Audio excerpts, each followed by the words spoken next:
on this computer. Okay, well, we'll get started now.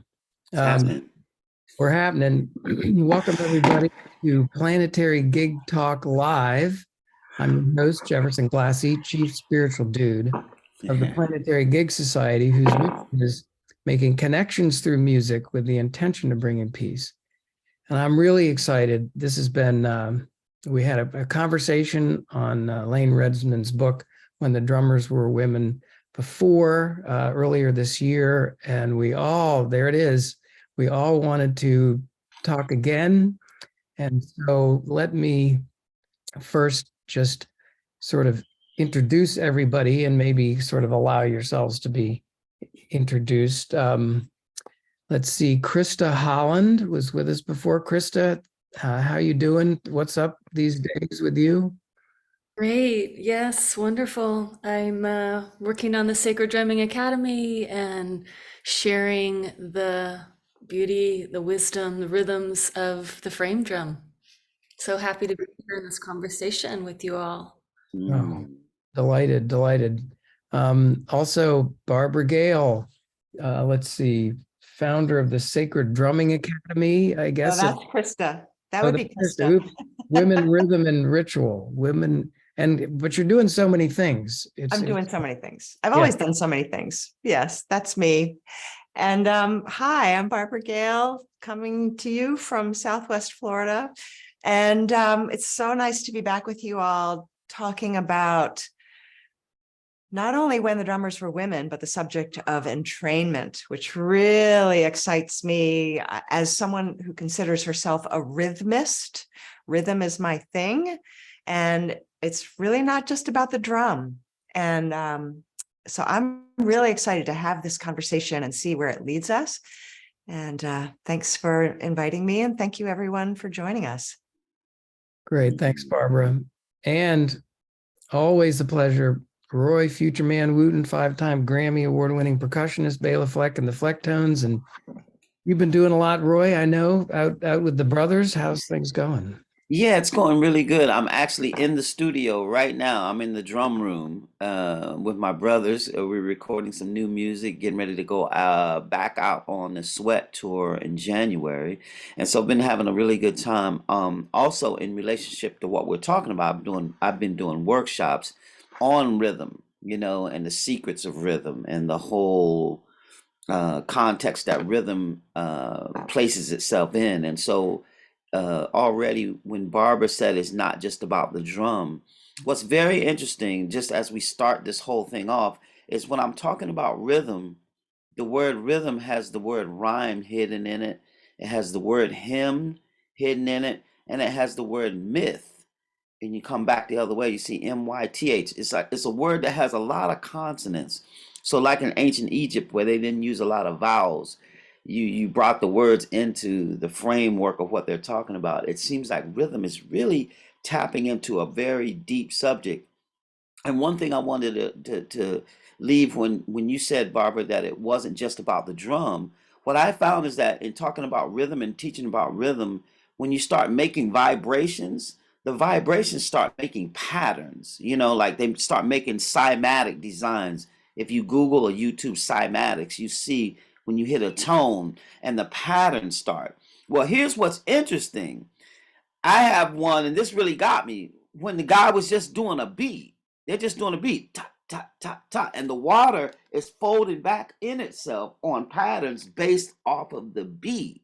So when we talk about rhythm, we're really getting into a subject. And when they would speed the beat up, the pattern would change. It'd become like, instead of fourfold, it'd be fivefold. And then the water's bouncing back on itself in type of a ritualistic type of formation. So when we talk about rhythm, like you said, Barbara, it's not just about the drum. It's really tapping into something. And I think the ancient world, especially when we go back to matriarchy, they're sort of tapped into this thing, this rhythmic thing that it seems like we're born in from the womb to enter this world. So yeah, for sure. And we got a lot of rabbit holes we can go down. Yeah. Let me just kick this off a little bit with a couple of thoughts. So, the reason for starting up the Planetary Gigs Society was when I really learned about the power of music when it hit me in the face, reading Roy's brother, Victor Wooten's book, The Music Lesson. I was like, oh my God, the power of music is so incredible. I didn't even really know. I didn't quite understand it, but if it's a path to peace, I wanted to sort of follow that down. And then learning for me kind of comes in like waves of synchronicity. It's almost like, knowledge is a living thing almost, and it leads you on a path. And recently the path has been taking me into indigenous information about indigenous people. I mean, Braiding Sweetgrass by Robin Wall Kimmerer. And then I stumbled on matriarchal societies, all the work that Heidi Gettner Abendroth has done, and learning more about the patriarchy, and a lot of the information that has been withheld, as Layne points out in her book, things we did not know about what it used to be like. And so when I did read that book, Layne's book was just so powerful and transformative for me. Mm-hmm. All of a sudden, I'm thinking, okay, studying about the matriarchy, the patriarchy, how we can get more back in balance, that's the path for peace too. So these two subjects of, where we are sort of in society and what we can do to try to make a better world, through music, but also through understanding of how the balance of male and female is so important, and we're kind of out of balance right now. So when we had our conversation last time, one of the things when I looked at the video, it jumped out at me that entrainment is so powerful, and there's so much to know about it. And we have really some experts on entrainment here. And I wanted to start off with Krista, but first, let me read this quote from Layne Redmond's book, if you don't mind, to just kind of give a little bit of a, set the stage, if you will. Mm-hmm. But also then we can really talk about this entrainment. We've been entrained to so many things. Maybe we can entrain ourselves a little better. But Layne says, one of the most powerful aspects of drumming, and the reason people have done it since the beginning of being human, is that it changes people's consciousness. Through rhythmic repetition of ritual sounds, the body, the brain, and the nervous system are energized and transformed. When a group of people play a rhythm for an extended period of time, their brain waves become entrained to the rhythm, and they have a shared brainwave state. The longer the drumming goes on, the more powerful the entrainment becomes. It's really the oldest Holy Communion. And so I think there's a lot to explore here. And Krista, do you mind sort of leading off with, whatever you'd like to say about it and entrainment, what your thoughts about it are, just to get us going? Thank you. Yeah. Well, hearing that quote and being with you all, it always takes me back to the very, very beginning. And Layne talked a lot about, returning to the beginning again and again. And the beginning, most likely in Africa, our roots, our human roots, the first mother of us all, her heartbeat, really, that's where we take off from, is original mother's heartbeat, and how we gestate to the sound. And also, if we go back in time, so many anthropologists, archaeologists, ethnomusicologists are really pointing to music being our original way of organizing, and the fact that most likely we were in rhythm, we were in song, we were in dance before we even spoke. So I think that's where I would love to kind of set us off on this journey of entrainment, and how we entrained through rhythm and through the dance and through the music. I just think it's such an amazing thing for modern peoples to realize that music really is our mother tongue, and the drum is the mother tongue. But all this talk about how we are in training, and also in Layne's quote about the nervous system and the brain waves, so we can go from the very, very ancient roots all the way into this present moment, and the modern research and the science that's really talking about the inner symphony that happens through music. And we can go deep down into that subject about the hormonal secretions and about the neurotransmitters, and that really our bodies start to excrete and pulse in symphony with whatever we're hearing externally. So we can entrain in this conversation together, and there's a lot here for us. Yeah. Very powerful insight. Just reacting off of what you just said.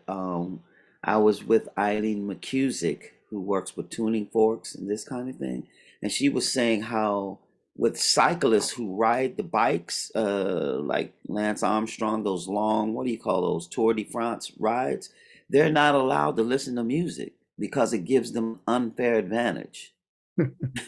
You talked about increasing, it said even more than drugs and stuff, listening to certain types of music makes them be able to perform so much so that the officials feel like it's an unfair advantage, and they're not allowed to use headphones and listen to music. So I was just going to underline what you just said about music, and it's affecting the secretions and affecting our physical being so much that it can enhance athletic performance.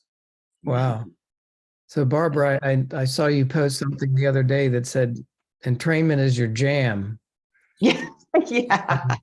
I love it. What are your thoughts on entrainment? Thank you for noticing that. I know I get really excited about this subject. So quantum physics teaches us, and I'm no quantum physicist. Sitting in a normal car, and I watched a woman crash. She pulled out at a junction. What's this? Turned, and is I anyone else can't even explain to you how ridiculous this was. She came up, pulled out of a junction, turned, turn right. And instead of just turning right, she did some kind of U-turn. Can back you mute into that, traffic. Jefferson? Yeah. It didn't make any human sense. We have a spammer in our midst. To you in a way that makes sense. Yeah. I know you're sitting there thinking, no, that can't be right. No, that's literally what she did. Traffic's going this way. Delete traffic stopped. What's his name? Can you find She's turning right and going on her way. No. Just crashes into this car. And I sat there and I thought, and how are women able allowed to drive in a normal car? a member. I watched a woman crash. Good. Thank you.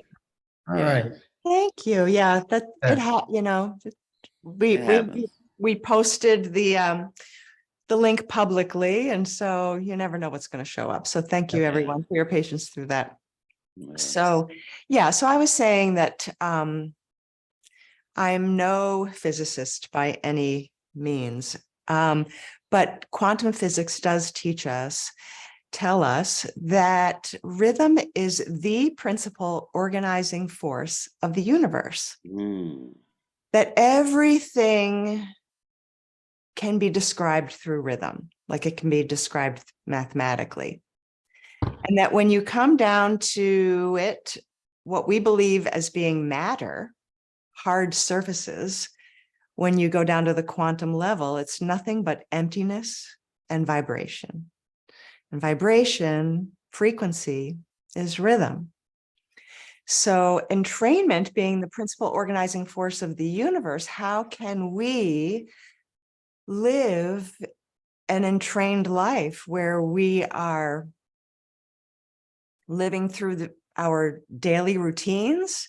The sun comes up and the sun goes down every day, and the seasons change, the length of the days and nights changes. Everything is always in flux, and there are dips and dives in every frequency, like there is to every rhythm or vibration.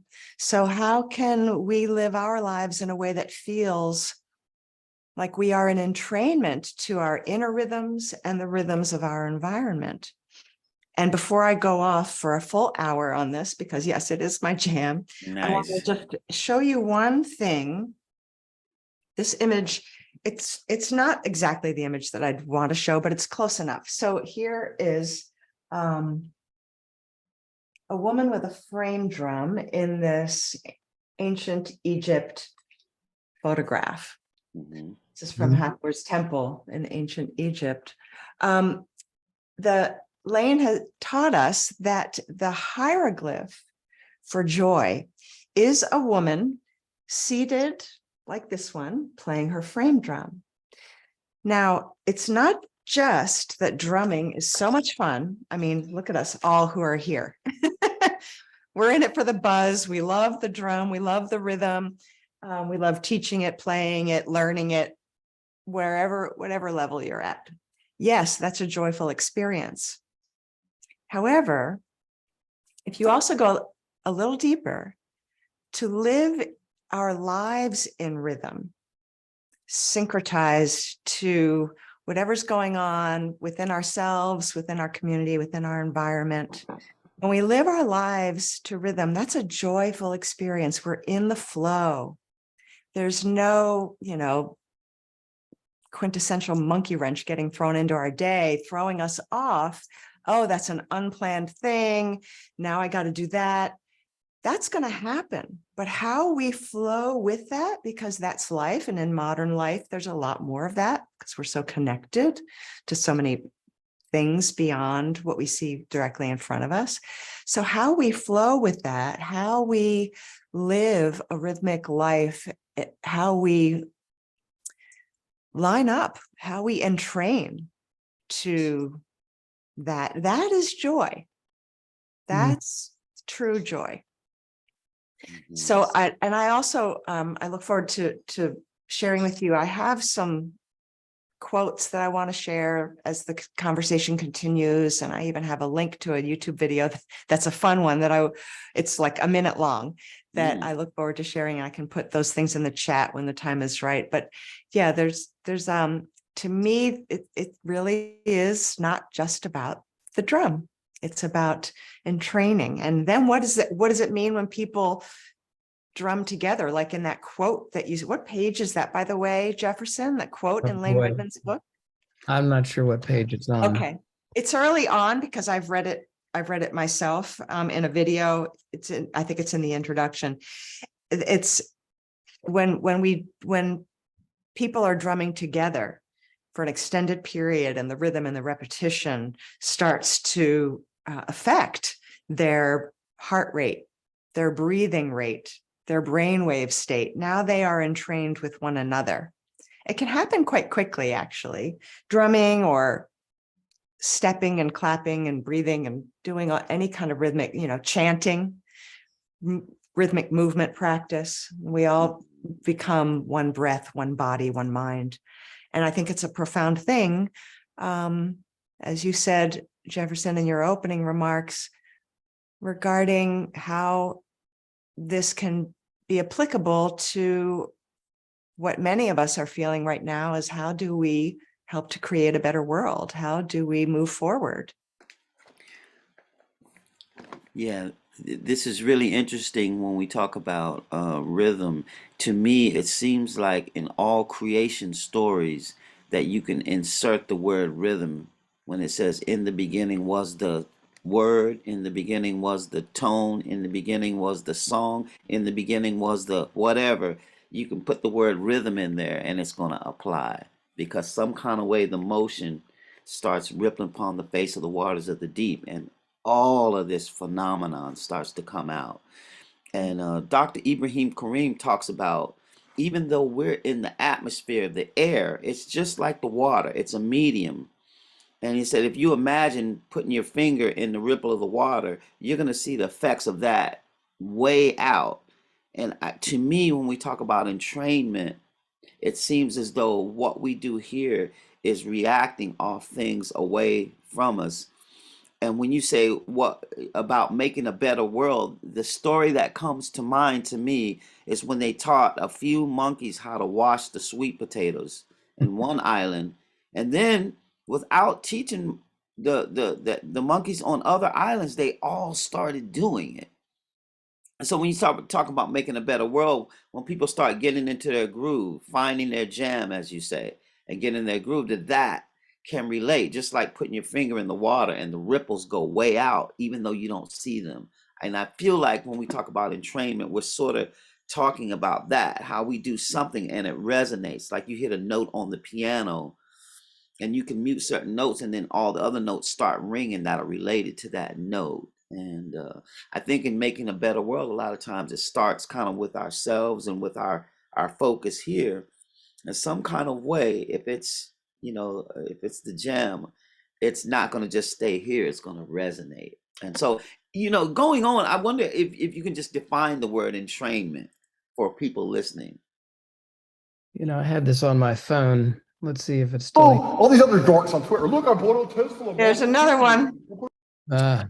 Yeah, that's just an attack. They're trying to. Miranda, thank you. That's an attack. They're posting an Andrew Tate guy who's a very male dominant. He's a really masculine force, and somebody's just jabbing. It's an exercise. It's an exercise. That masculine force jabbing away. Yeah. I know. Well, just keep trying. Yeah, balance. We just need balance. That's all. Entrainment, in the musicological sense, refers to the synchronization of organisms to an external perceived rhythm, such as human music and dance. It is really, I think, very deep, and we may be more entrained sort of than we think. As Barbara was indicating, there's this underlying rhythm, the underlying pulse. The Indians might call it, the nod, the anahata nod, the unstruck sound, and then the struck sound. But we all kind of are coming from, there's that book, The World is Sound, which how I think the Indians would describe it as how everything in the world, in the universe, comes from sound. And so if that's true, then we're all sort of jiving and reacting to it all the time. And, I was wondering, you can have these things be for good or for bad. I mean, in the context of women's frame drumming back through the centuries and the millennia, it was a way to bring people together, to worship, to entrain, to get on the same page, to understand things, etc. But as Layne sort of points out in the book, in the last couple thousand years, we've been sort of entrained away from that. And I was just happened to see a YouTube with is it Jane Ellsworthy? Is that her name? And she mentioned something about 4/4 time and how it's sort of boring and really it's much more interesting to play in other times, 5, 7, 9. And I know Roy said to me one time that the Flecktones hardly ever played anything in 4, and 4 is sort of really good for marching. And I'm wondering, it made me wonder, so as a society, as like a global humanity, have we been entrained sort of to 4/4 time, which is more of the masculine militaristic time, that that's how we operate? Maybe we've been entrained to the vibrations of capitalism and trained to the vibrations of a lot of the religions and things. So how do we use what we know about entrainment in the sense of music, performance, frame drumming, group playing? How do we use that to maybe turn things around and go in a little bit of a different direction? If I were to address that as a percussionist and a drummer and stuff, 4/4 time is like, it's called the common meter. 4 is just easy. If you think about 4 legs on a chair, the chair just sits on the floor. 4 is the common meter. But as you start getting to 5 and 6 and 7 and 3 would be more, I would say, even like the feminine balance to 4. But what happens is with 4/4 time, you can start polyrhythms and you can start blending stuff in with the 4. It's not necessary. You don't even have to go to different times. You learn how the times fit together. And in rhythm, I have on my phone, I can just play a beat, 3/2, and it just goes from slow and then it goes fast and it becomes 2 different pitches. So when we start learning how to play together, we start learning how to hit more notes of the symphony, how to tap into more notes and more possibilities. So 4 and 4, yeah, it might seem like it's masculine or something, but it's just like it's just a common thing. You got 4 legs, you're gonna sit down on the ground, and it's something that you're gonna arrive at. But then when we start getting to the other numbers, we learn how they interplay with each other. And that starts the polyrhythms. I could play one, but I don't know if you're gonna hear the time, because sometimes with these it knocks the time out. But when I say polyrhythms, do you know what I'm talking about? Like if you hit 2 rhythms at the same time, Are you talking about polymeter? Yeah, polymeter, polytime, playing into two times at once. So one easy one is if you say not difficult. The first one is together. Not difficult. Not difficult. 1, 2, and 3. 1, 2, and 3. And when you do that, not difficult, not difficult, you have 3 and 2 living together. See what I'm saying? Like it's a polyrhythm and they go together. But what happens when those 2 polyrhythms speed up, they become 2 pitches that go together, 2 musical pitches. And it's a fascinating thing, but philosophically, I think it relates to everything that we're talking about now, how things go together. It's not like they cancel each other out, but there's a balance. For people listening, when Jefferson talked about patriarchy is male dominated society, matriarchy is feminine, is feminine rule. Like all the kingdoms of nature are matriarchal, kingdoms. Huh? Are they?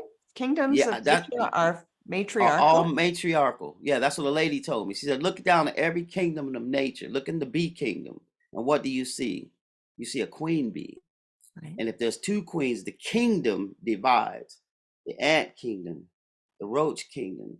There's a matriarch down there. And she ended by saying, now that's telling you something. The elephant kingdom, the lions, the male gets the food and stuff, but the woman, the matriarch is a very powerful axis, bold as love, that runs through nature.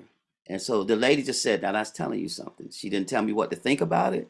She said, that's telling you something. So I'm just saying, when he said patriarchy and matriarchy, to me are like these rhythms that are meant to go together. And as society, I think we're still growing up to flesh that out and fulfill that. Just like in music, we learn to play with rhythms. We're learning how to take simple things and let them grow and evolve. The word evolve has the word love in it. And I think that love is always at the center of where we're going, where we're trying to go. Like my man who just keeps throwing this Andrew Tate on here. You know what I mean? He's like, how do we evolve with that? It's like, yeah, we just got to be patient. Got to be patient. No, not now. You've got your time. You have your time. We want to balance it with this time. So, yeah.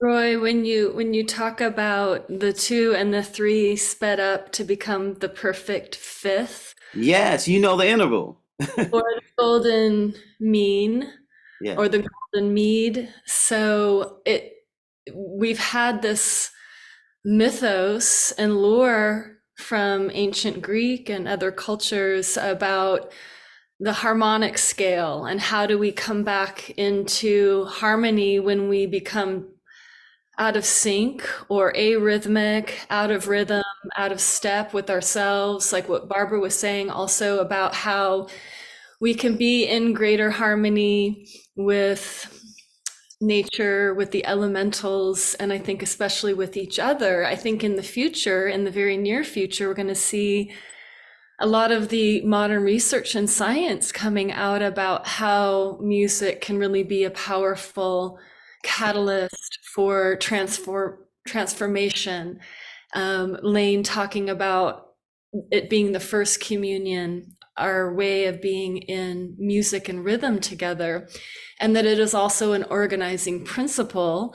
So it could be organized for the drums of war, right? If we hear that beat that we feel like is signaling aggression in certain music, And it turns out that it actually can affect us almost in a mirror kind of way. Or we think about certain kinds of music that evoke different states of being. And I think this is going to be where we're going to start to see a lot of research about how different tempo affects us. We already know, of course, through the shamanic drum, if the rhythm is held at a certain frequency, at a certain tempo, that shifts the brain waves, and that's really what's happening in a sense physiologically behind the rhythmic entrainment.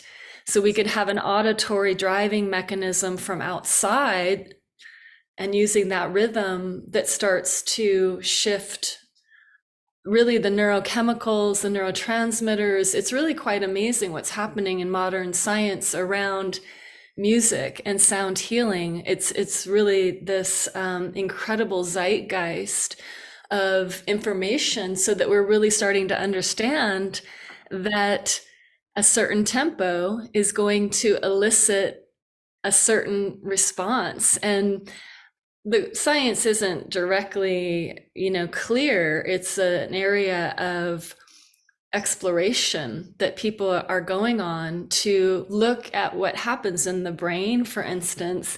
And we know from music and musical studies that we get this whole brain functioning. So that right there is a route in for the greater potential for harmony, perhaps, where we're having more of this full experience of what it is to be a human, and that we're not just defaulting to one side of the brain or another.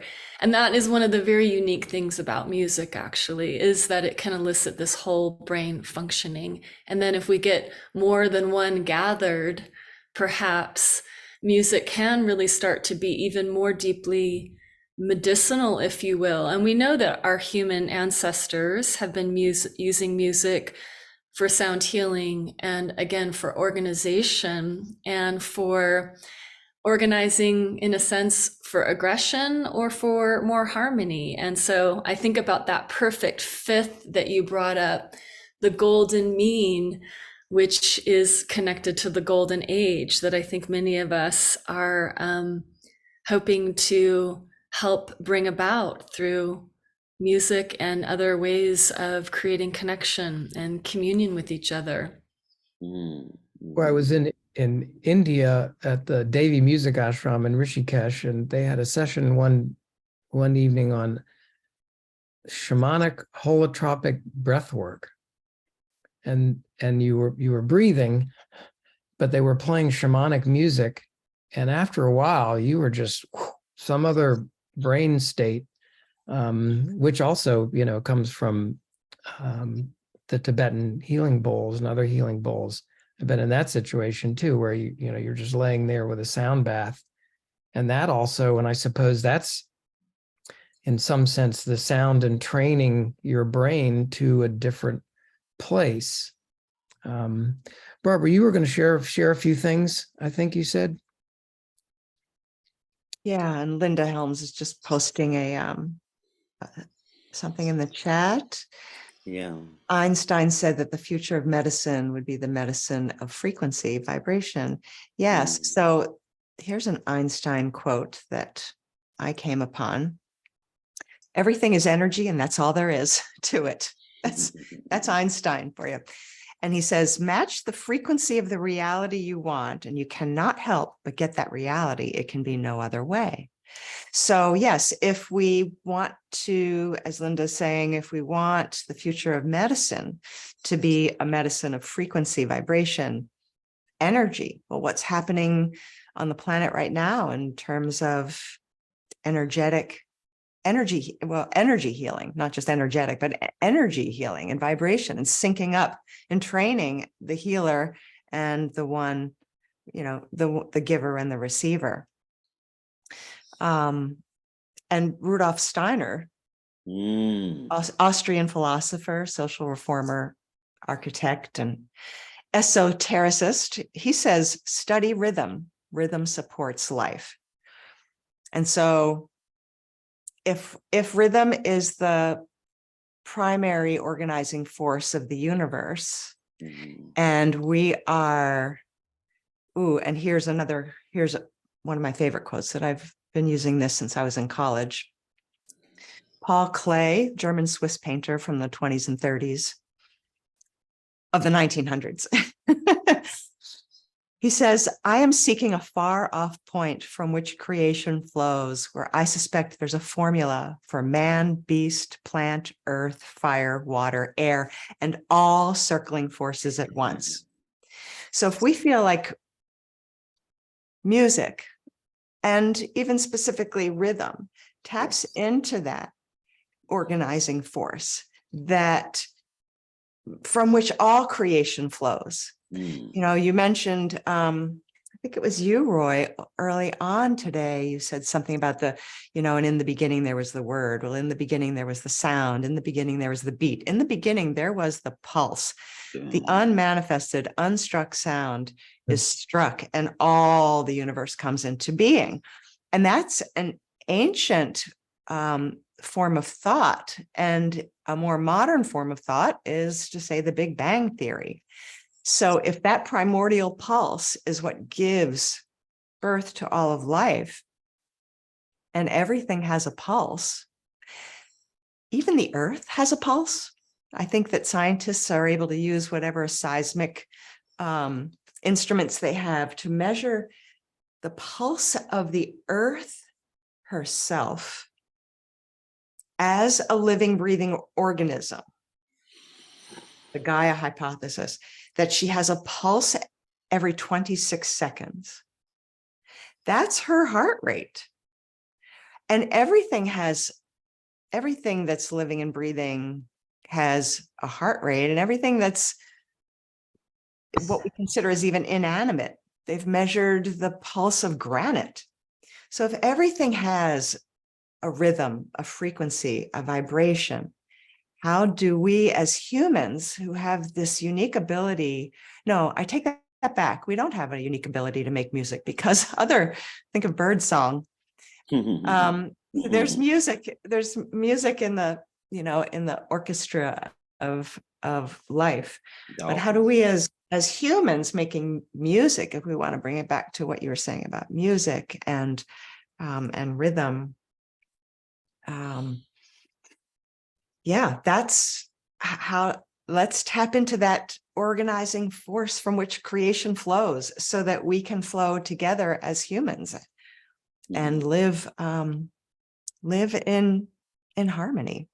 And I just feel like we're planting seeds. I don't expect to see any of this in my lifetime. I'm just only at this point in my life, I'm no longer interested in fighting against the things I don't want to see in the world. I'm only doing my best to cultivate what I do want to see in the world. And what I do want to see is peace, joy, harmony. And for me, that is a rise of a feminine principle, a feminine paradigm. I don't necessarily say matriarchy, maybe matrifocal, but I think of it more as a feminine paradigm, a feminine lens through which to experience things in our lives, rather than placing what we have now and just putting it on females. So that's just me, but I think of the feminine principle as what we are seeing a rise of, and what I'd like to see more of, so that then masculine and feminine principles can be more in harmony, and then we as humans can tap into that. And music is just right now one of those practices that we can utilize to help us feel and experience that. The beautiful thing about what you're saying is connecting music and medicine and rhythm to all of it is in the Chinese symbols. If you look up the Chinese symbol for music and the Chinese symbol for medicine, is almost exact the same, except I think medicine has these little tongs growing out, like roots growing out from the symbol of music.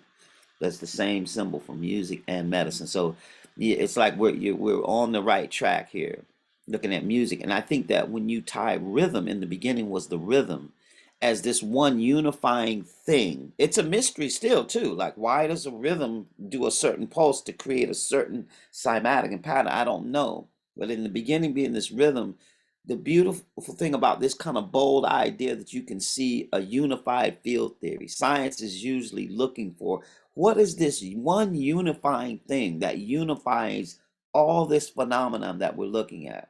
And to me, if there was this one thing, it's rhythm. And it's rhythm even before it's sound, it's rhythm. Because a lot of people say, in the beginning was the sound. But sound is only within a very small realm that you hear it.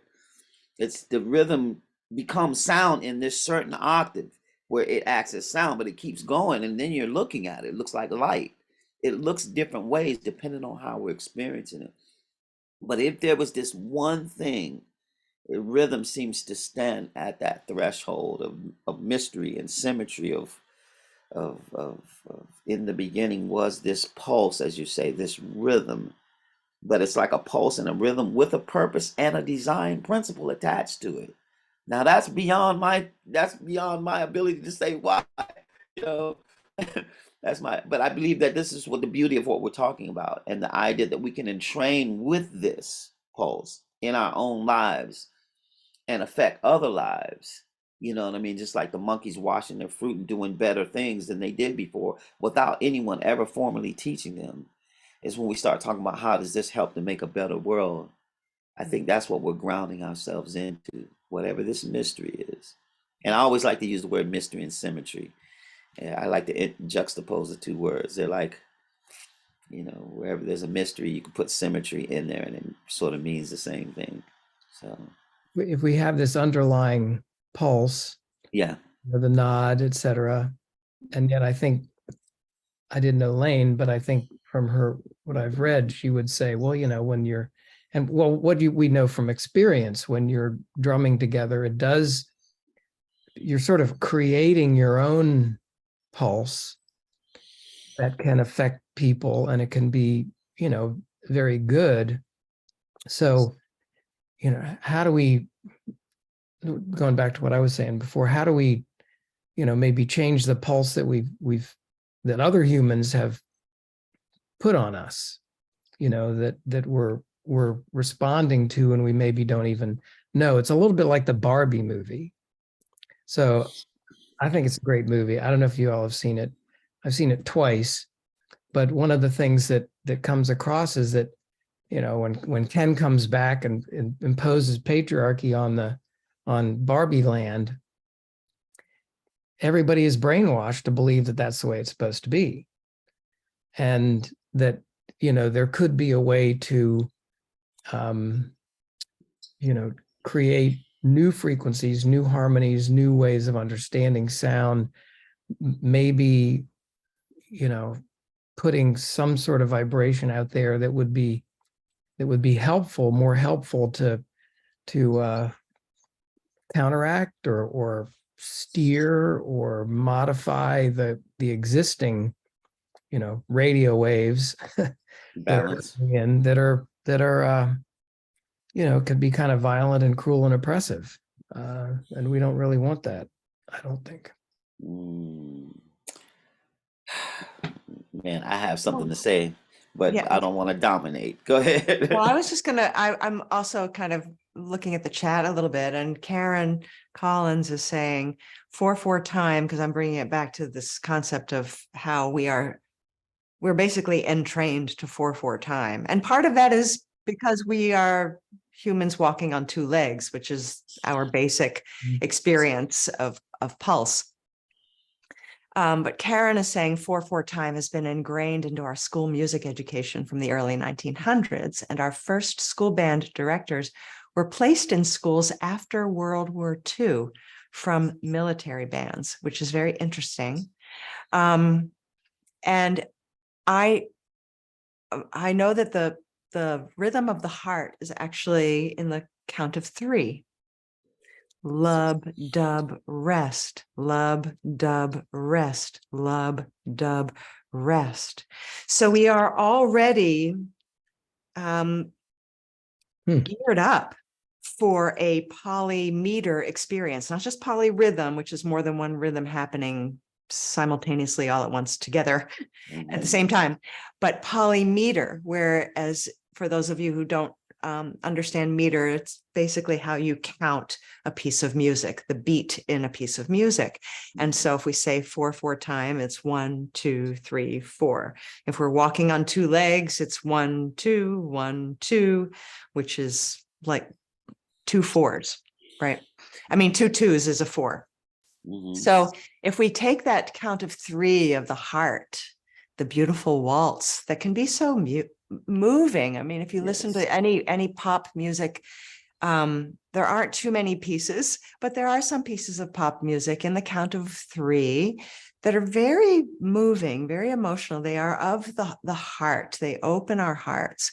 And because our heart is pulsing away in the count of 3, and our feet are walking, for those of us who are mobile and are able, we're walking to the pulse of 2.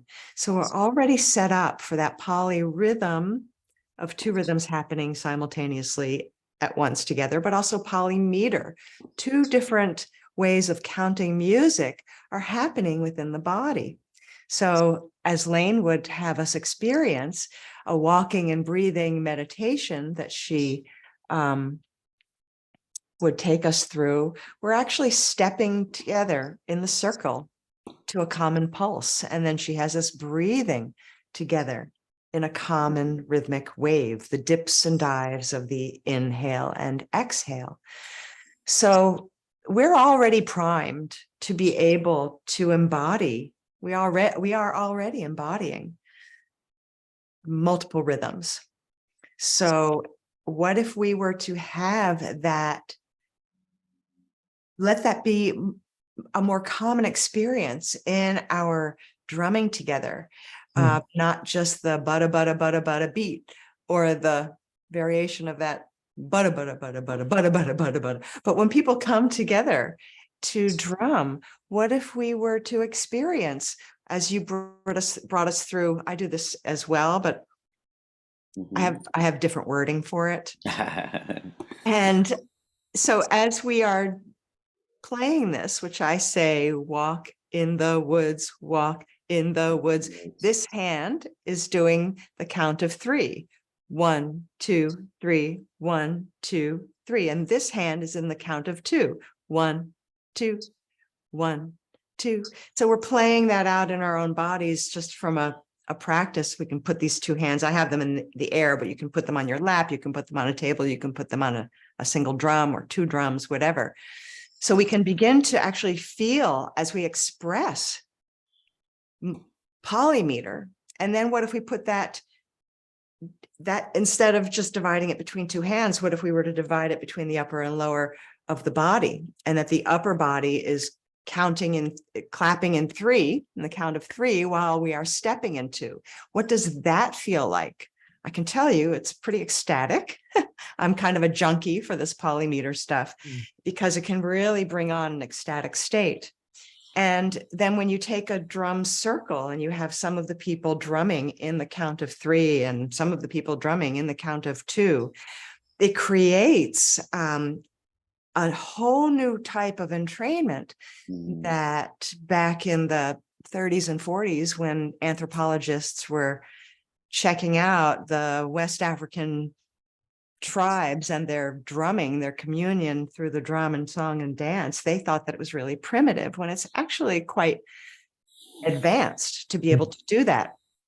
And my first West African drum teacher, John McDowell, back in 1988, who studied with the Jola people of Senegal and Gambia, John would tell us that it isn't just that drumming incites the body to dance. I mean, yes, it's exciting. You feel the beat. You just want to move.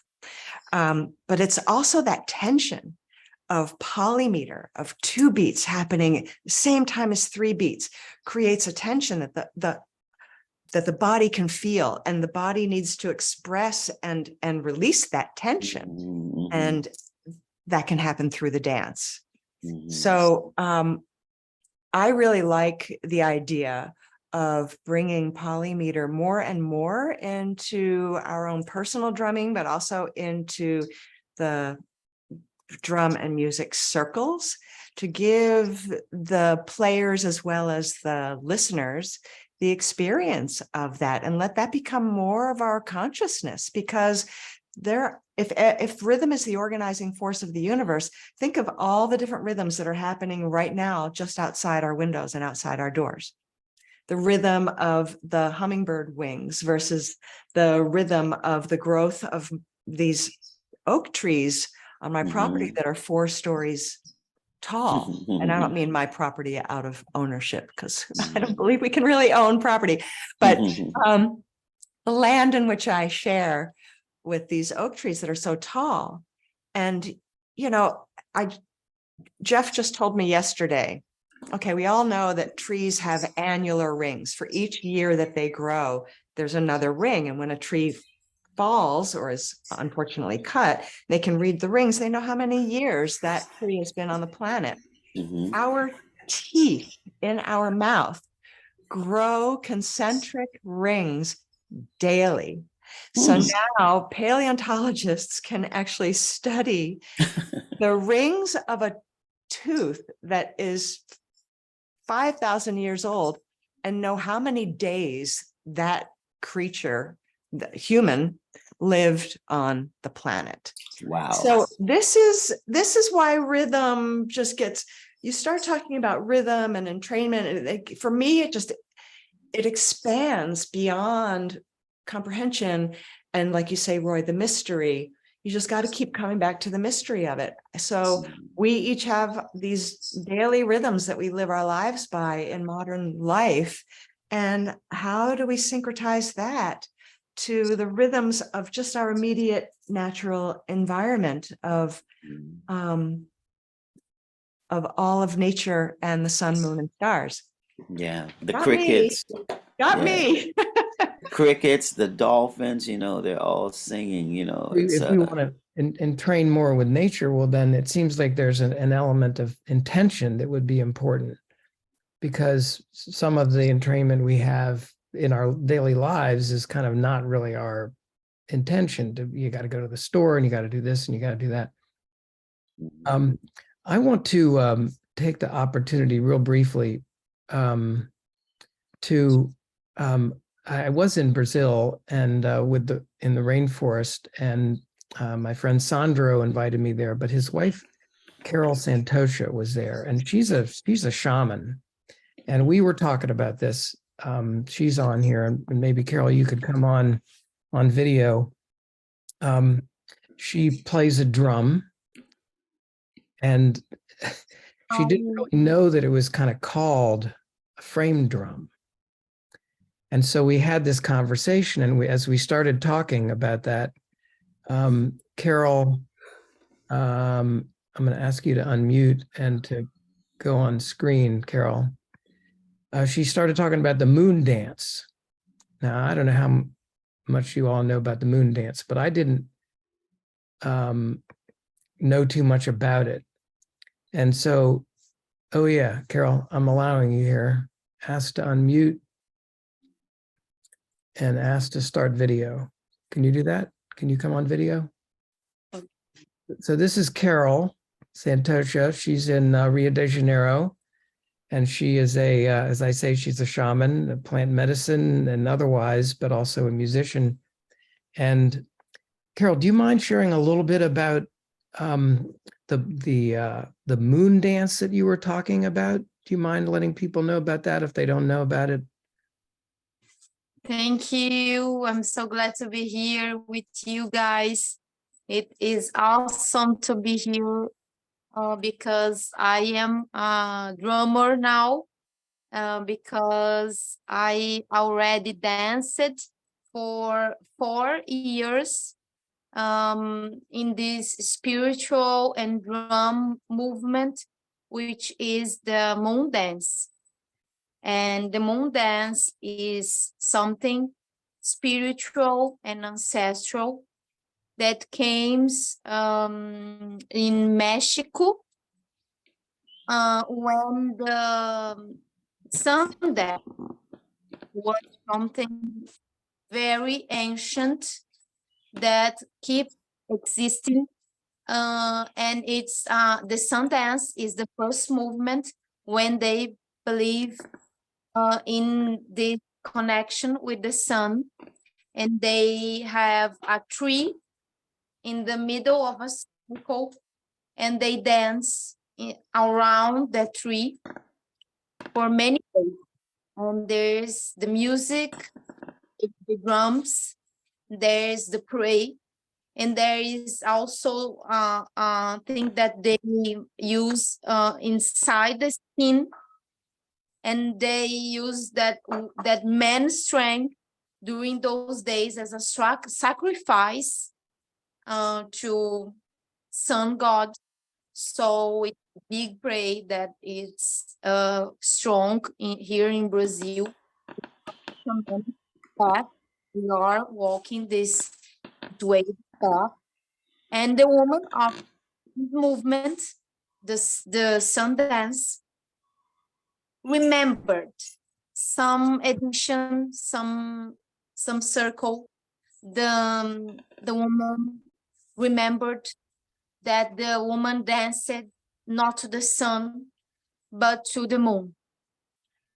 And they started there in Mexico some years ago, I think 10 or 12 years ago, this remembering movement of bringing out again the moon dance.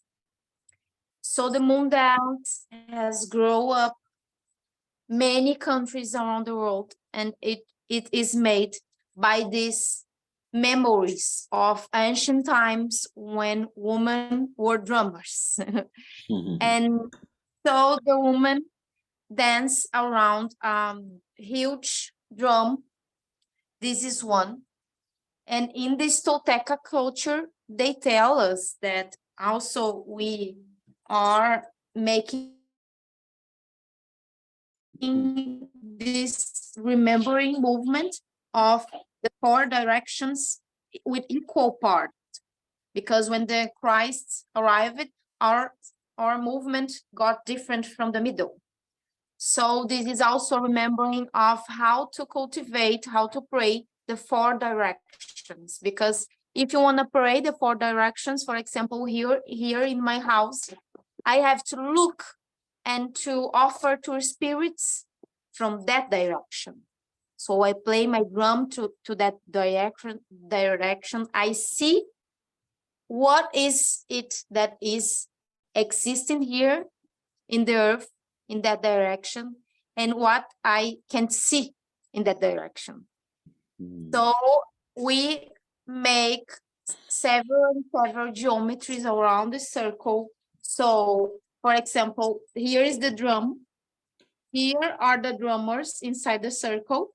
And here are the girls from west and the other directions.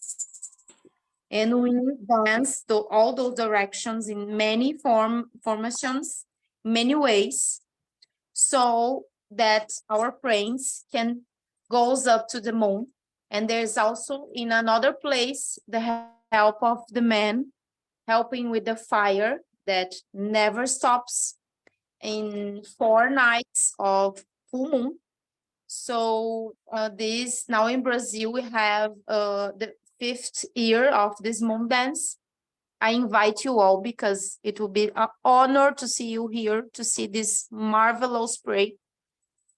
And we got together and like I think 200 women, 300 women now. And there's also the 2nd moon dance here in Brazil, which is opening this January of the next year. And I was there in the first time of the moon dance in Brazil. And it was the first year of the big pandemic, you know. And I was there with 30 women, and I was just a dancer. 4 years dancing. Each year, one direction in my life, one direction inside that circle and outside that circle too. And now I was in a few weeks ago, like I think 3 or 4 weeks ago, I was in this praying about my continuity in this pray. What would I do? What I want to do? What my soul wants to do now? Because I have many options, you know. I can go back to my vision tasks, and my path is very shamanic. And I was praying and praying, and I received that answer. Let's say that my place was in the drum.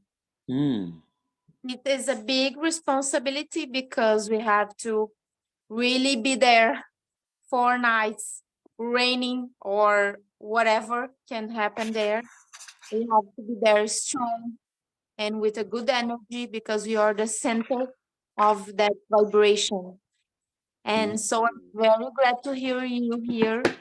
I wrote this book, I think it was after the first moon dance. I wasn't a mom. And after the first moon dance, I came back in the second year with my kid in my hands already. Her name, she's Luna. And she got there with 1 year first time. It's a little moon dancer. And then the second year, I was writing this book, another direction of my life. I was writing and writing. In the third year, it was over. And now 4 years, it is here, my son, my book. It's Sacred Feminine, The Force of Creation, the name of this book. It is in Portuguese, I'm sorry. But I think when I had this path open into my life, you know, of drums to the moon, I was 10 times stronger than before, because I felt that my seeds were really planted in a place very deep. Instead of losing my dreams away, I was more confident. I was more creative. I was more, I don't know, strong really. And so I'm much grateful to this medicine that the drums are. And I take note of a quote here in my book, which is from indigenous man leadership, Brazilian, called Ailton Krenak. She is from the Krenak tribe, which was almost ended by white men. And he is a man. He always say that the future is ancestral. This is a quote from him that is very speaked here in Brazil now, because many people that are already walking with the ancestors also meet with this statement that the future is really ancestral. And then the drums now, which you hear,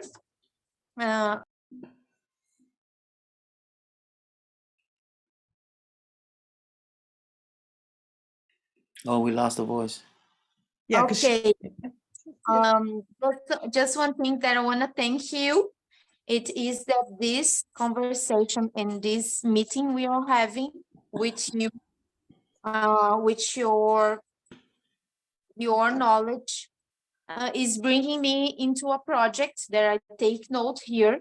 I took note 13 Brazilian women that I know and that are close to me, and some moon dancers too. So that I am feeling that it is here and now seeding. I am seeding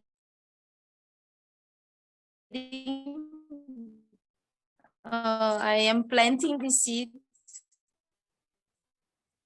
which is the amos that so that we knowledge of the moon dance spray, of your prayer, your knowledge that you're bringing here that are inspiring me so much. Thank you. And because we really I think to vibrate really in a global peace. For example, the citizens and the ghosts streets from the war now. And then I think if we walk there and if we could go there and if we could play drums there, for sure that something would happen, because we need to bring into places in chaos, in pain, in afraid. We need to bring this vibration so that people can hear, can vibrate. So it's not only when we are in our cars or when we are in a good celebration with our foods and everything is safe, but also into places with chaos, with pain, that need this. So it's not something new. I know that this is being made for many and many years, but you now brought me this force into my heart. So thank you. And if you want to know something, I'm here. And I also have a question. Can I, Jeff, or do you want to say something? Yeah. Let me just say, when Carol was talking about the moon dance, I thought, well, this sounds a lot like the old women frame drummers in the priestess, religions or whatever practices. If you look up moon dance, there's videos of it in Mexico and some people commenting on it, some women commenting on it. It's a big deal. And I don't know if there are similar things going on that Barbara and Krista and others who are here have been involved with, but it just seemed so right in terms of the conversation, and having maybe some intentional focus on moon dances, more focus on connecting all these beautiful, amazing women frame drumming groups all over the world, because I tend to think that is what we need. A indigenous elder, Larry McCullough, he's an Aleutian. He says, things are just not going to change. They're going to be the same until the women come up with what the next thing is. And to me, the vibration, the frame drumming is just sort of, there's something really there. There's some real there. So I wanted to ask Carol to talk a little bit about that. She spent a lot of time with the tribes there. They do spend a lot of time with the drums, and a friend of mine also says when when these plant ceremonies, the music is the medicine. So, Carol, do you mind if I just get a reaction from Barbara or Roy or Krista to what you've said about the moon dance? I mean, have you heard about the moon dances? Are these something that are things that you know about? Is it similar? Anybody else online who wants to jump in and talk about that? Just I would love to just the moon dance. Go ahead, Krista. Well, I would first of all love to just thank Carol for her presence here and for weaving in your rhythm and telling us the story of the moon dance and your drum and your book. And this statement that the future is ancestral is so powerful. The rhythms are calling me away from the conversation right now, but I thank you all, and I look forward to hearing more from all of you, and thank you. Bye for now. Okay. Right. Mm-hmm. Here is a comment. The moon dance has been happening in Maine for a few years now. Do you want to come online? Is that Khadija? Do we have to ask you to do that? Let's see. Can you do that?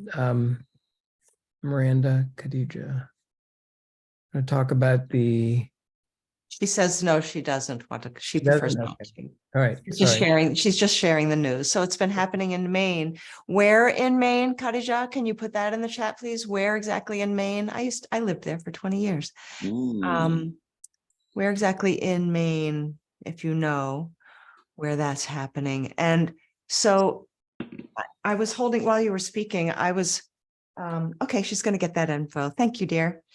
So here's this is an ancient image from Layne Redmond's collection. It's Greek, and it's the goddess Cybele sitting on her throne.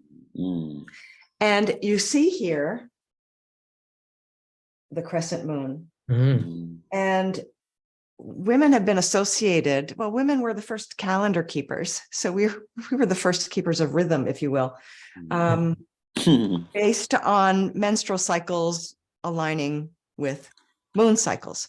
So if women were keeping track of, I mean, this is their early birth control, to keep track of our cycles in relation to the moon.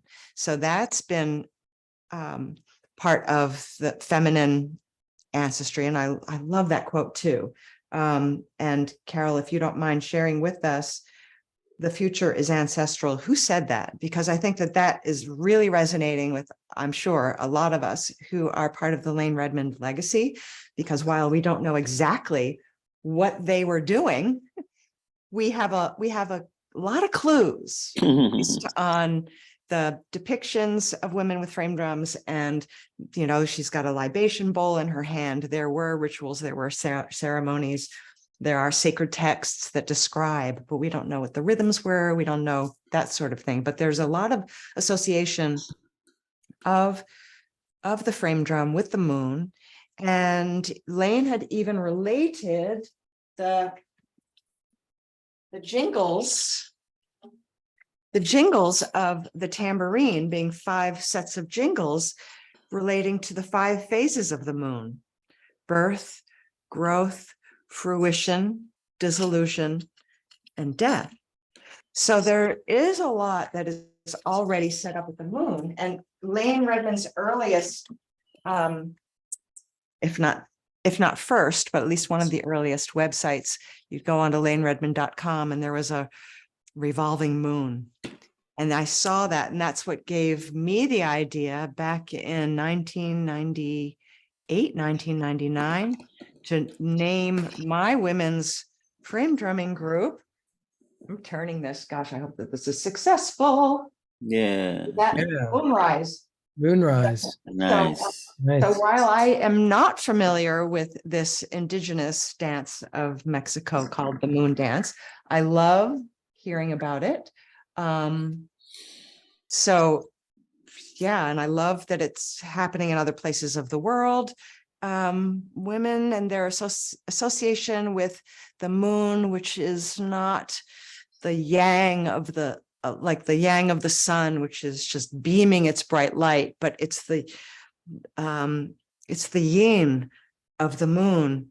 So the sun just puts it out there, very yang energy or yang energy, and then the moon receiving and reflecting back, being more yin or yin energy. So I think there's a lot, and and the moon governs the tides, the ebb and flow. There's another rhythm, another rhythm. The moon cycles, the ebb and flow of tides. So the moon governs a lot. Some people believe that the moons govern even our emotional states. Grandmother Moon. Lunatic. People go crazy on the full. Yeah, no, people go. Crazy stuff happens on the full moon. Police, they know it. It's like, get ready for Luna, the effect of it. Yeah. Yes. And Karen says indigenous call the moon grandmother. There are some that do. In fact, the town that I live in is called Nokomis. It's an Ojibwe word meaning grandmother in a respectful way. Grandmother. And in a poem, okay, remind me if it's Wadsworth or Longfellow, I forget, By the Shores of Gitche Gumee, Nokomis or Nokomis is mentioned in there. She's born of the moon.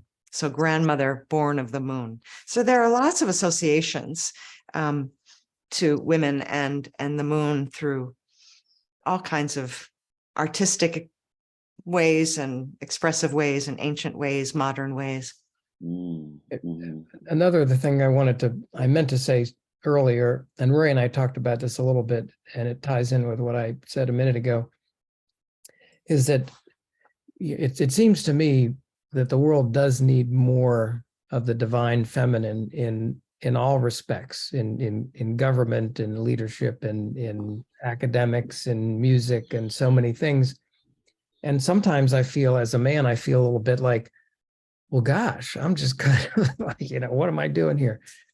But our friend Linda Helms has helped me understand a little bit about the divine masculine, the sacred masculine, and what its role is to be supportive and to be, helpful, and maybe help be a container or a protector or whatever. And I just wanted to say, from the standpoint of the Planetary Gigs Society, Linda's a member of the board of the Planetary Gigs Society, by the way. We want to be helpful. I'm so enamored with the women's frame drum community, with what Carol said about the moon dance, and thinking of ways to bring more power to women and women musicians in particular, with this idea that entrainment may work.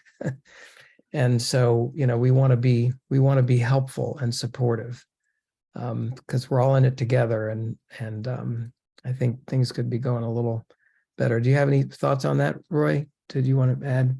Well, yeah, I was just going to say, I don't know about the moon dance in particular, but for me, it's just fascinating to see these ancient traditions that go all the way back to, like what you said, the future is going to have to deal with ancient principles.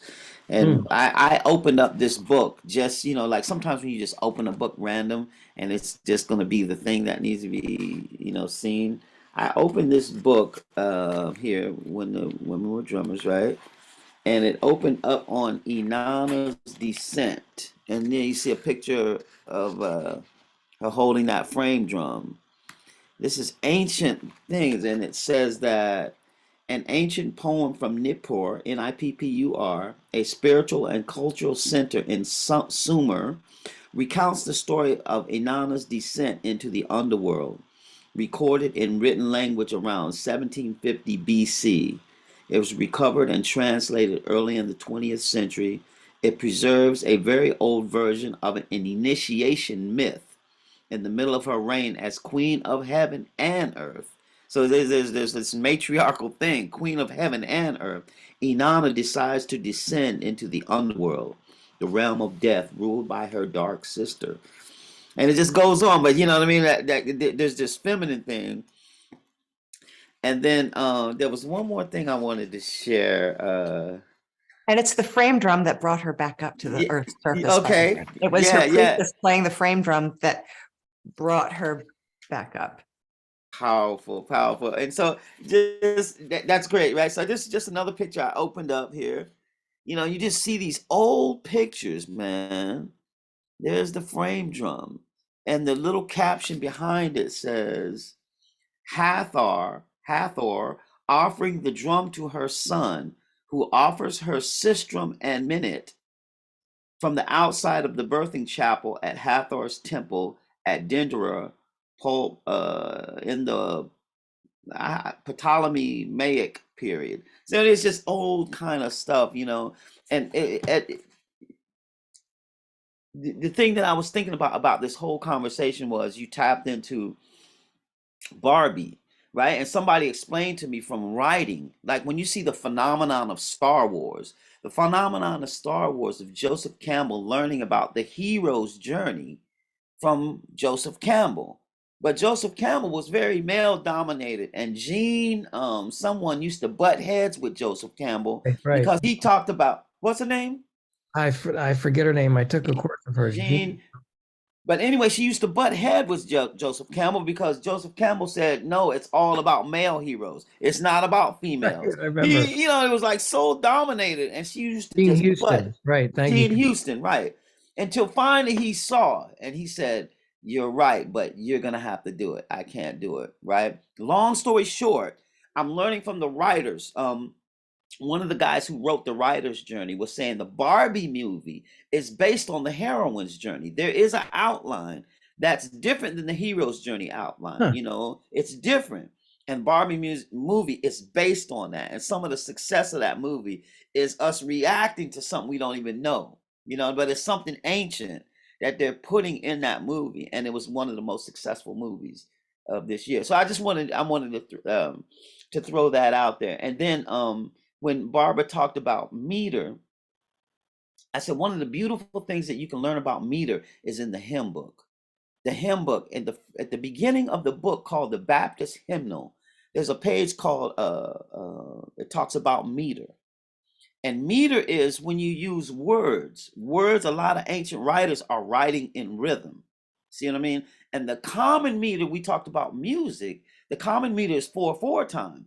But the common meter in language is 8 syllables that's 6 next to 6 syllables, right? So one of the most common things we know about is Amazing Grace. And watch, you count the beats of the word, like today is 2 beats, tomorrow is 3 beats. So Amazing Grace has this 8 and 6 meter hidden inside of the literature.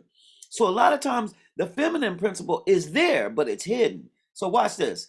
Amazing grace, how sweet the sound. There's 8 syllables. That saved a wretch like me. There's 6. I once was lost, but now I'm found. There's 8. Was blind, but now I see. 'Twas grace that taught my heart to fear, and grace my fears relieved. How precious did that grace appear, the hour I first believed. There's meter. Dr. Seuss, I will not eat green eggs and ham. I will not eat them, Sam, I am. I will not eat them with a box. I will not eat them with a fox. There's wordplay. Now, here's what we learn from the hymn book. The hymn book, you'll read the hymn book, and if you tap into the rhythm, it'll be introducing these triplets and stuff. So it'll introduce one rhythm. It is in 11 syllables and 8 syllables. Now that sounds like a math problem, right? But the meter of the rhythm flows like this: 1, 2, 3, 4, 5, 6, 7, 8, 9, 10, 11. 1, 2, 3, 4, 5, 6, 7, 8. And it has a feminine triplet thing. 1, 2, 3, 4, 5, 6, 7, 8, 9, 10, 11. 1, 2, 3, 4, 5, 6, 7, 8. And so forth, my Savior, I call out to thee for you to be something above. You know what I mean? And it flows in this feminine role. So once we start learning those meters, I could say green eggs and ham with a feminine role, with a triplet role too. I will not eat green eggs and ham. I will not eat them, Sam, I am. I will not eat them with a box. I will not eat them under the. You know what I'm saying? So it's like we're able to play with these, this and that. And then my last thought on this whole thing is when we're talking about 4/4 time, 3/4 time, everything starts with that 1, and there's a mystery. When we got one thing, the numbers are either even numbers or they're odd numbers, right? And what happens with odd numbers always start on this side and then they go to that side. They'll tick tock. So if my hands are going 1, 2, 1, 2, right? Really, 1, 2 is really just an oscillating 1, because the 1, it doesn't go like a pogo stick. Odd times always go to this side like that. But with 1, we don't really see it. It seems like it's doing that until we go 1, 2, 3. Now the 1's over here, 2, 3. 1, 2, 3. 1, 2, 3. So that 2 is really just 2 1s oscillating back and forth. It's just 1. Now the 1's over here. 1, 1. And that bursts the even number. So it's like walking. This step takes it for a minute, then this step takes it for a minute. And we're just in that mystery, this even and odd balance interplay the whole time. This masculine, feminine, interplay the whole time. And I think as we master it and feel it, we're able to shape, we can shape green eggs and ham. We can shape our words into rhythm play, which is a lot of the great writings of history have done, and so that's my takeaway. People can really like delve into that. You mentioned the Barbie movie, and I thought about the hero's journey and how Gene Houston just butted heads with Joseph Campbell on that. How dare you say there's only a masculine hero's journey? That means you can't do the movie Joan of Arc. You know what I mean? You can't do Einstein's the girlfriend, the relationship that he was in that had the theory of relativity. At the end of the day, we know about Einstein's, but it came from equally from this female, equally. You know what I mean? There's all these stories. Mozart's sister. It's why we have Mozart's young composition, because she was the talented one, but the father wouldn't teach her because she was female. It was that time and that age that music is not business for women, so I'm not going to teach you. But she was the talented one, and she transcribed her little brother's compositions, why we have his young compositions. This is, to me, is just balance. It's just nice to see the balance. It's always there, but sometimes like we get the balance, we can play with a more full picture. So that's what I love about this conversation. So I just wanted to say my takeaways. Yeah. So I know Carol had a question. Mary wants to say something. And if hey, Mary. We've been going on for a little while, but if anybody else wants to come on too. I was just going to say we've been going on for a while, but if anybody else has a question or wants to say something, I know Miranda's out there. Come on if you want to have anything to say, or Linda. So we've got looking for my paper. I wrote a bunch of things down as it's coming along, but just to preface, I've been studying with Roy for the last year, as taking his Master Your Rhythm course. And as part of that, I started writing a play, or it's going to be a cautionary tale in the form of a play, called "It's a Whimsical World," a cautionary tale for these interesting times. Part of the idea is hard to describe it all, but part of the idea is with me, my father's Jewish, my mother partly Jewish. My father's a Holocaust survivor. My grandmother, after whom I was named, my middle name, Frederica, was, killed in the, concentration camp, or even worse than that, actually. So part of my idea, and it's hard to really explain it exactly, but part of my idea with this play was to was honoring the suffering of my grandmother. And I had an interesting experience. I was talking on the bus, I guess I have several times, to a nurse, a male nurse. He's from Tibet. And he was telling, these awful things that happen in Tibet, like in many countries. And he maybe was talking about his uncles who were monks and things that had happened to them. And when I got off the bus, I had this image. And I thought, what is this image? What does it mean? And it was, you have killing fields. So you have in the killing fields, you're going to have all these bones, dead bodies. Anyhow, it was like the bones were coming out of the ground and they were beating drums, but there were no drums there, but they had become drumsticks. And there was a lot of joy. And I thought, is this an image for me, or because I'm sitting with Roy, who's a drummer, is it something for him and the work he's doing around things like the Black Mozart and all his work? And I thought, is it for him? And the phrase came to mind, you need to let your ancestors speak through you. But that was equally valid for me. And so it's very interesting when Carol started talking about the future are the ancestors. And after I organized a workshop for Roy in Montreal last month, and one of our participants was Eileen McCusick. And after the course, she was offering a workshop called, I can't remember exactly what it was, but it was about the ancestors. Does have one about the ancestors, yeah. Yeah. So I thought I've got to take this one's for me, which I did do that. But this is just all very fascinating how these things come together synchronistically.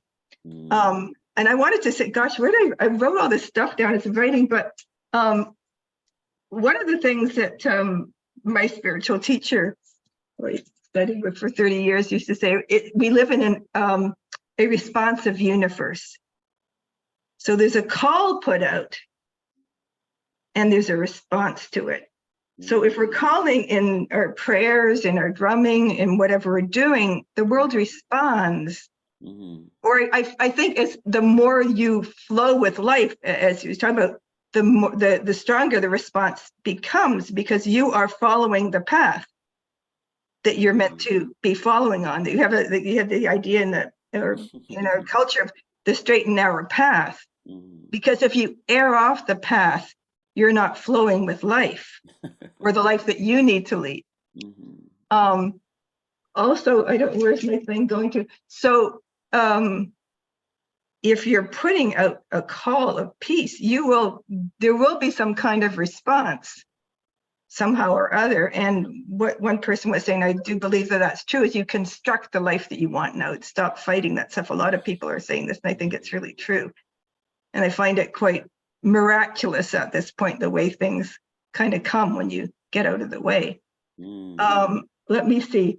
As well, I can't find the piece of paper that I wrote my ideas down on, but in older cultures, cities were built around the landscape.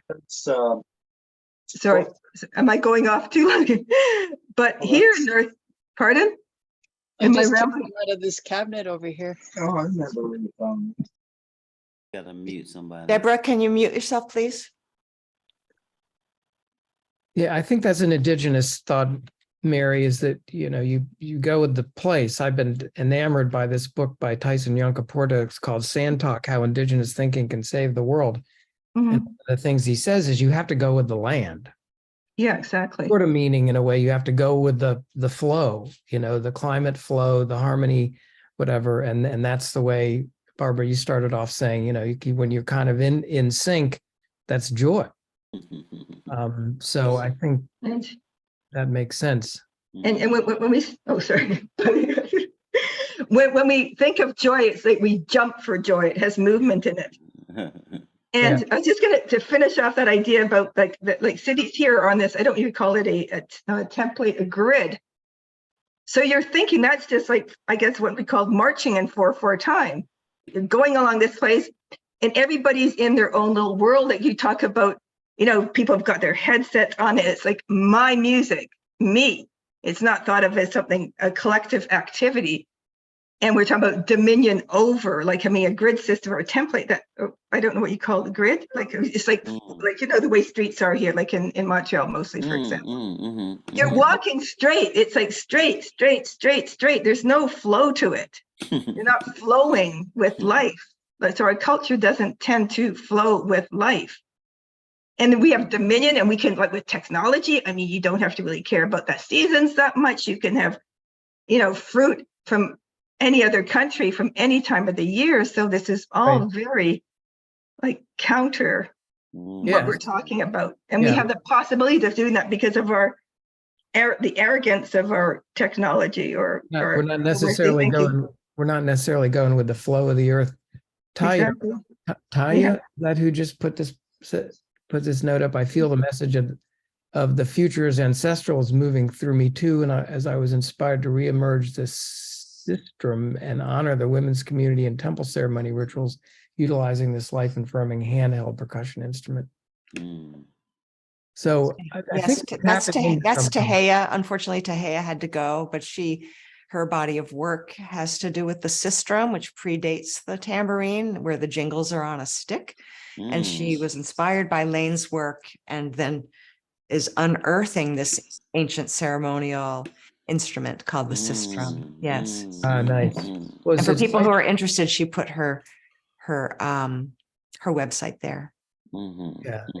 Very nice. Layne is continuing to inspire and initiate things.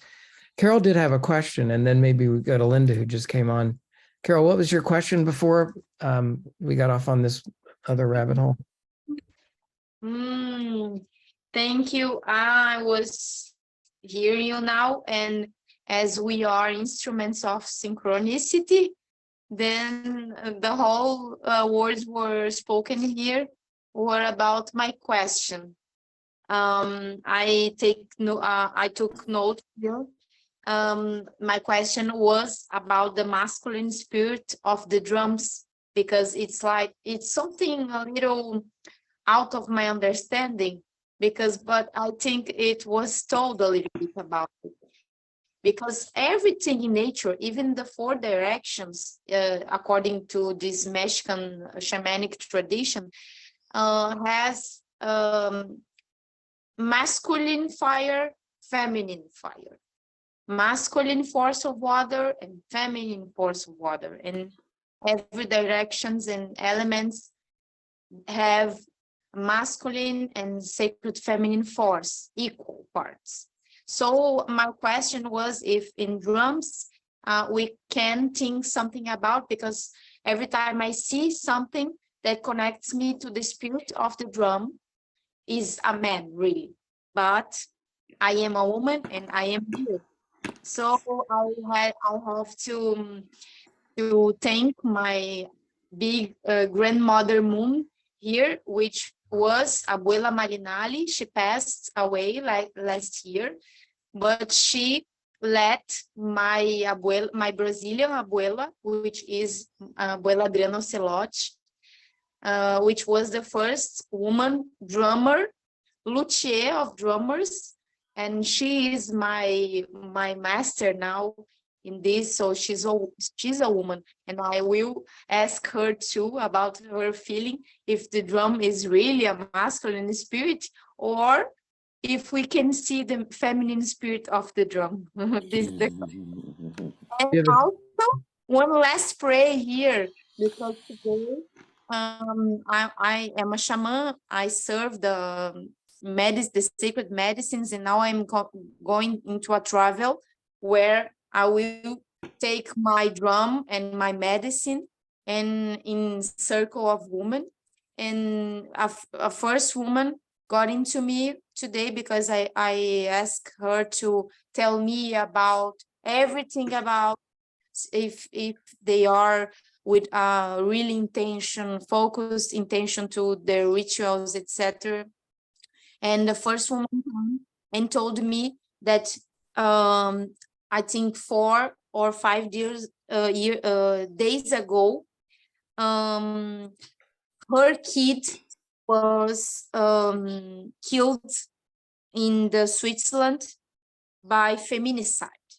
So she's today crying this loss about a beautiful woman which was killed by the crime of the patriarchal society. So this is one more thing I want to ask about this force, because sometimes I think that fire and air are the 2 elements that they are a little bit increased now. So how can we play our drums as a feminine drum, maybe in these 2 elements, water and earth, and maybe these 2 vibrations can or cannot heal more than the other ones? And okay, Barbara, do you have any thoughts on? Sure. Yeah, sure. So if I understand correctly, you're saying that if, well, because I believe the drum holds both masculine and feminine energies, just as we humans do, just as everything does. But if I understand correctly, that perhaps we can tap into more of a feminine energy, a feminine spirit with our drumming in order for the vibrations of earth and water, which are more feminine principles in the elemental and astrological world as well. If we can tap into the water and earth elements through our drum. And yes, indeed, we can. The 4 elements of earth, air, fire, and water relate to the 4 strokes of the drum. that Layne Redmond taught us and that she learned from the Nubian musician Hamza el-Din, that the stroke ka is earth, doom is water, and then we have fire, tak, and air, brushing. And same thing on the tambourine, although the tambourine has jingles, and so when we ring the jingles, it's air. But if we focus more on the ka, earth, and doom, water, if we play rhythms that are in alignment with those energies, then perhaps the rippling effect, like Roy said right from the beginning, air is just another medium like water is. And if you throw a pebble into a pool of water and the ripples emanate out, well, if we strike a drum, well, the vibrations, yes, indeed, they will. They emanate out. So if we put that intention into our drums, then perhaps we can invoke more water and earth energies, therefore more feminine energies. And then I, as a djembe player, did the same thing on the djembe. So for me, I'm going to hold my djembe up here so you can see it. If we say that the bass note gun is earth, deep and resonant, you probably can't even hear the bass. Maybe if I do that, awkward. But if that is earth and the godo, the tone sound is water, rippling out. So if we play earth and water, and then because one of the things that I call myself is, and the work that I do is drum rise, the art of women's drumming, because I believe that there are ways of drumming even what is considered a more masculine drum, such as the djembe, predominantly played by men in West Africa for about 500 years, now more and more by women. In fact, a lot of the drummers in the Western world of the djembe are women. How do we play it in a more feminine way? Well, perhaps being more receptive, listening to each other, allowing each voice of the drum circle to be heard, instead of having a circle of djembes all shouting at each other like a peacock show. So what if instead we have balanced ways of playing together, even if it's what's considered a more masculine kind of drum? There are more feminine ways of perhaps playing it. So those are my thoughts. Yeah, thank you for asking. Wow, that's very good. Hopefully that is responsive. Carol, Linda, did you have something you wanted to add to? Well, I just wanted to thank everybody, Roy and Barbara and Carol and Krista, who's left, for all your amazing wisdom and conversation. It's just so inspiring. And Barbara, I loved what you were saying about the divine feminine, the sacred masculine, the masculine and feminine being in everything. I think that's just such an important tool for us. I know one of my most powerful teachers taught me to look at every single thing. It was a lesson, and see the masculine and the feminine principle in it. So glass of water, the glass, the water, every single thing that you did for 30 days, you had to focus on finding the feminine and the masculine in it. And that was such a powerful lesson to learn how to embody both. And, you know, what you offer and what everyone offers when they're playing an instrument, right, is the instrument itself is the tool. So you could consider that to be the masculine, and the sound that it emits, and that is the intuitive and ethereal component, is the feminine.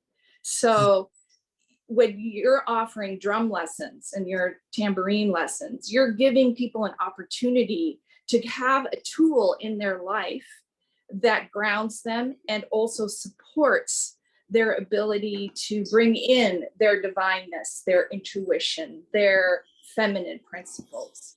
And when we think about ourselves as musical instruments, which we all are, the human body is the most beautiful musical instrument, as is the trees and all of the structures that we have, that gives us an opportunity to say then, how are we out of tune?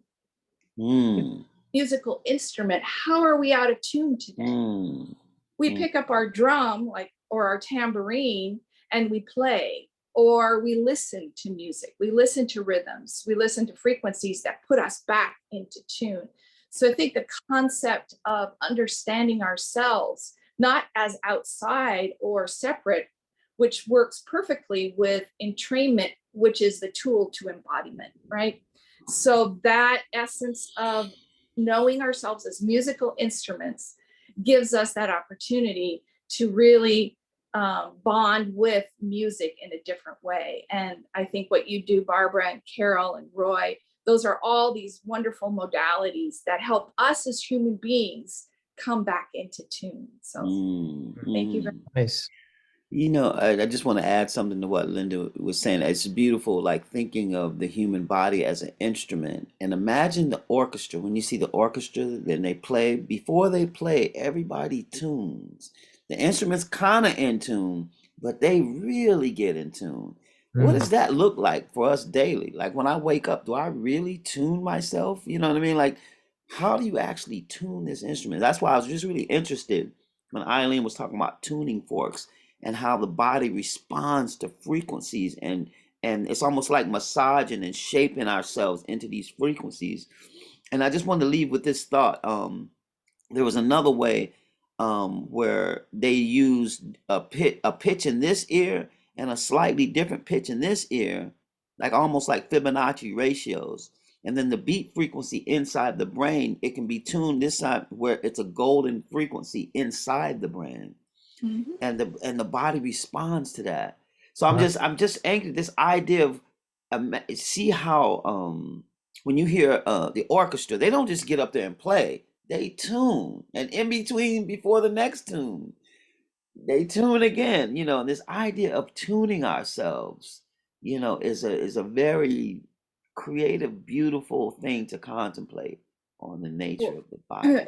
If you were to listen to the blood flow and the heartbeat, you know, if you listen to all of it going all at the same time, you would hear a symphony of who we are. Yes, right? yeah. So, and you could tell what wasn't really in tune if you were deep listening, if you could hear that in your body. So the concept of bringing music in and embodying it as who we are, I think is a really powerful piece. And for all of you beautiful souls who practice and give music and share music, you know, you have one of the most powerful tools to help all of us become those in tune symphonies. And that, I think, is a way in which we change the world, because we're walking around embodying it. You know, that old saying, walk your talk, that's a very deep saying. It's very simple, but it's a very deep saying, because when you're walking your talk, you're embodying the sounds of who you are and what you think and what you say. Anyway. Yeah. Someone mentioned when the mother has a baby, there's two beats going on: the mother's heartbeat, and then finally, when the baby's heartbeat forms, it some kind of way is reacting with this other beat that's going on, and it's just interesting thinking of it in terms of a rhythmic symphony going on. Yeah. Well, speaking of that, I want to point out Miranda Rondeau's comment. She said, Layne mentions that the drum is the echo of the first sound we ever hear. So as we are developing cell by cell by cell in the maternal womb, we are developing all sense perceptions to the pulse of the mother's blood. That is, we are completely surrounded by rhythm. Our experience, our unconscious experience, whatever you want to call it, as a fetus growing in the womb, that full-on experience is nothing but rhythm. So then we're born into this rhythmic world with the cycles of sun, moon, and stars. And so what you're talking about, Linda, being in tune and is similar to being entrained. And Roy says, well, when I wake up in the morning, am I tuning myself? So perhaps one takeaway for us all is to be more mindful of what is the first thing. What are our first thoughts in the morning? What are our earliest routines? One of those quotes that I read from Albert Einstein that said, and he's like one of the most influential scientists of all time. And he says, everything is energy, and that's all it is. There is to it. Match the frequency of the reality you want, and you cannot help but get that reality. It can be no other way. We can also argue that there are people in this world who are not in a position to have the freedom to just do that because they're in absolute chaos with what's going on in their environments. But that's how we tune ourselves. If thought is a frequency, is a vibration, and I'm no good at this, I have a lot of negative thoughts and I say something to Jeff and he says, well, no wonder you're manifesting such and such right now. It's just like, well, stop blaming me for the negative things in my life because of my negative thoughts. But there is something to be said for that, because how we tune ourselves throughout the day. So maybe that's a takeaway of being mindful of, in the morning and tuning ourselves to rhythm, perhaps listening to rhythm so that we can calm the chatter of the mind, calm the nervous system, and yet energize the body at the same time, boost the immune system, all of these benefits that we know now of this ancient technology that we call rhythm. So nice. How can we do that? And then Caroline's drum song says that, and I love this, and she says that she plays with youth on the autism spectrum. They play with their drums at the beginning of every session. Nice. And that gets them attuned together. And I've done, as a drum circle facilitator over the years for decades, I worked with various populations, and it is a magical thing to bring a group of people together of whatever physical, emotional, mental challenges that they may have. And oftentimes these groups are put together because of their needs, and they have attendants in the room, teachers, attendants, whatever, to their needs. And to have someone with a carload full of drums and bells and shakers and scrapers and boomers, bangers, dingers, dongers, clingers and clangers, all those sound makers, to come in and put one of those in each one of their hands and give them the opportunity to harmonize and express themselves individually. Harmonize is a very unifying and empowering thing for both the individual and the group. And to do that with autistic youth, my drum circle facilitator trainer was the late, great Barry Bernstein back in the late 90s and early 2000s. And he was a music therapist out of Kansas City. His colleague was Christine Stevens, who many people know in the drumming community. And when I told Christine, when I met her in an online setting, and I shared with her that Barry said that everything he learned was from her, and she said, no, everything I learned was from him.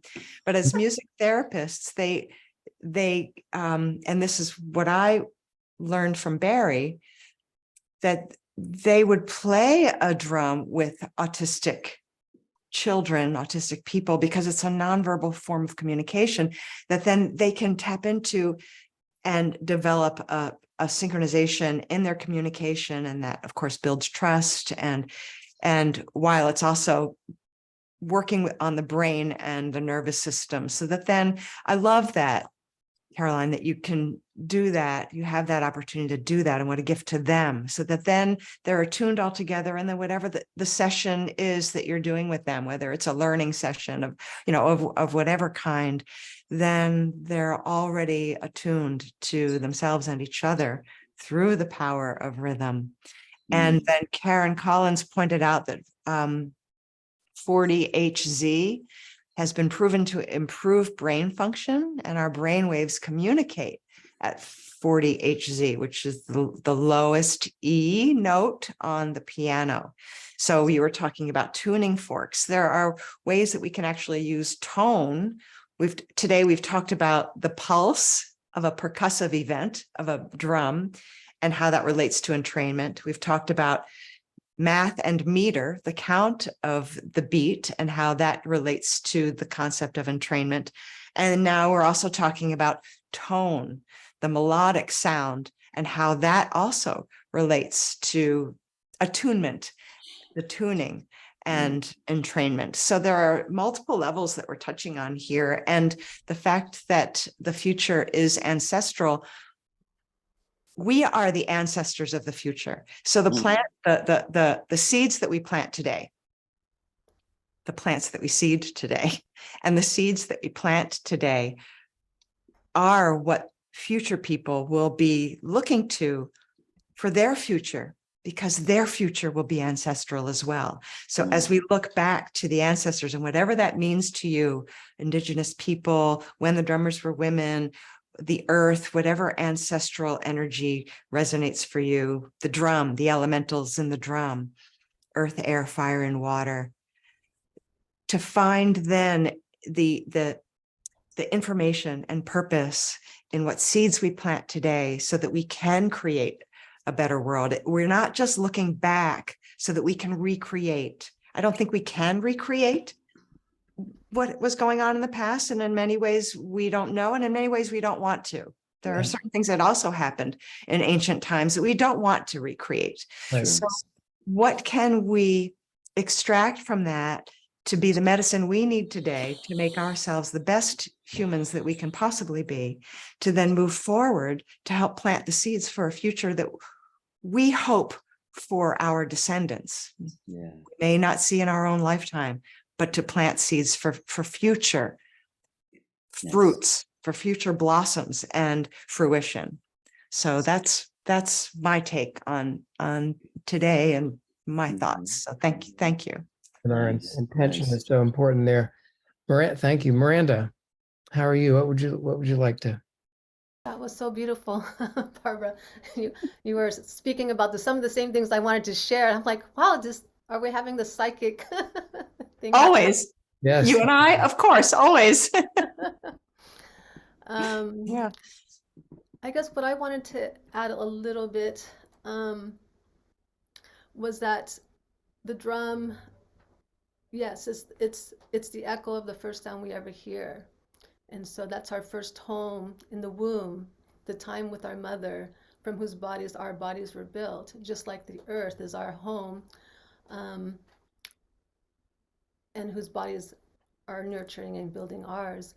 And so as a mother, we're entrained to the mother while we're in the womb, we're at oneness. And so now we're on the earth and attuning to the earth and having a relationship to the earth and having a relationship to all that the drum represents, which is the voice of the mother, the voice of the earth, the voice of all that the circle represents: oneness, wholeness, unity, community, the cycles of life, the primordial egg. And so I use the drum as my tool of remembrance, but also my tool of gratitude for the connections that it reminds me to have to all of life, and that the drum also reminds me everything is sacred. So attuning to these thoughts. So who's playing the drum? What are you holding? Our thoughts. So if we play the drum and you know what it is that we're holding, that's a transmission through our thoughts. So bringing in the intentions to remind us, yes, we're all one human family. Yes, we're all connected to all of life. We're all a part of it. And so the drum reminds me of that. And when we sing with the drum, the words that we sing are planting seeds in the garden of our hearts and of our lives. It's creating the frequency and the affirmation, depending what you want to sing. And so then the song becomes the other part that you're entraining to. So when we're drumming, we're recreating the practice of entraining. And then it reminds me, oh yeah, we've been trained with the mother, that time of oneness. Oh yeah, we need to entrain with the earth as in oneness, and seeing everything as sacred. And so just wanted to add that little thing. So every time that we drum, we're in training. And that's what we're born to entrain. That sounds like pretty good words to, I guess, wrap up here. But thank you, everyone. Miranda, thank you for organizing. Linda, thank you for turning me on to this book. Barbara, thank you so much for all your wisdom. Roy, always appreciate being with you. Carol, thank you for joining from Brazil, and everyone else who's on. If you know, we never know where we're going to go from here, but let me know if you want to do anything, if Planetary Gigs Society, or, you know, we can do anything to be supportive. And if anybody wants to contact with Carol, let me know, or with any of us, And there are a lot of people in the chat who have who've been sharing some wonderful things. So, you know, look for each other too in social media and connect with each other as well. Yeah, really, it's a wonderful book. It's a great community. Just really privileged and honored to be able to be with you all and talk about it. And you know, it's our tool for peace and harmony. And thank you so much. Yeah, Jefferson. Thank you, everybody. Thank you, everyone. Thank you so much. Thank you. Yeah. Have a day of entrainment. All right.